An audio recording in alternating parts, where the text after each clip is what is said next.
Hello again and welcome back to Lesson 5 in our Simbi Pro Narrator course. We've covered quite a few topics so far, from preparation to characters, and I think we have a pretty good handle on how to make our words dance. Today, we are going behind the scenes to show you the power of your body when it comes to narration. Unlike watching a movie or TV show, where we have costumes, set design, and special effects to help paint the picture, in narration, all we have is our voice. We talked a little bit about the life of a voice actor. In a room with a microphone, maybe a stand with your book or script to read from, it's a pretty lonely existence. But the good news is no one can see you. So you can be as big and bold with your body as you want, and there is no one there to judge you. And it's a good thing too, because as we will soon find out, the bigger you are, the better. Have you ever met someone in another country that didn't speak the same language as you, yet you somehow were able to figure out what they were saying to you, and vice versa? There's a common understanding that more than 90% of our communication is actually nonverbal. That means that the majority of the way we convey meaning to one another comes through in ways other than the words themselves. Things like eye contact, posture, facial expressions, and gestures. Next time you have a conversation with someone, try sitting on your hands. We are so used to talking with our hands that not being able to use them almost feels like torture. Yet, for some reason, when we read, we forget this. So don't be afraid to use your hands.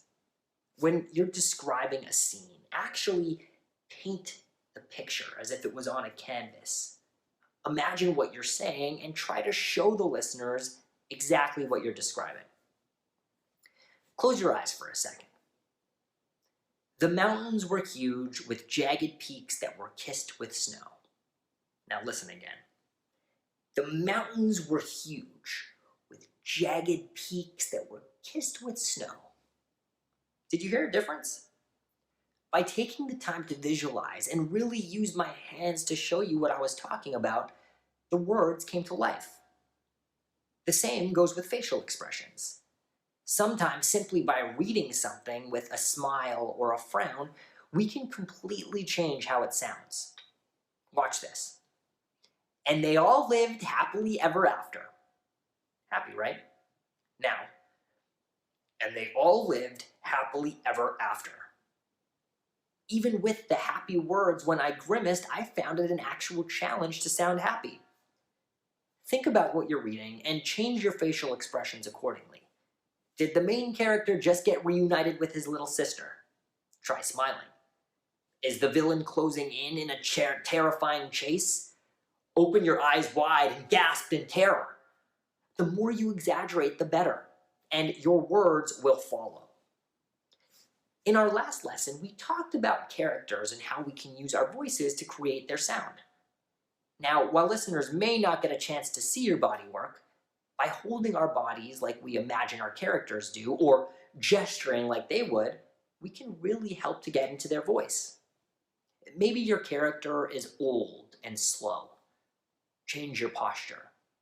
Maybe give them a little hunch and a little tremor in their hand. That covers it. Gestures, posture, facial expressions, the bigger the better. And remember, what might look silly will sound great, I promise. That is all for this lesson. See you next video.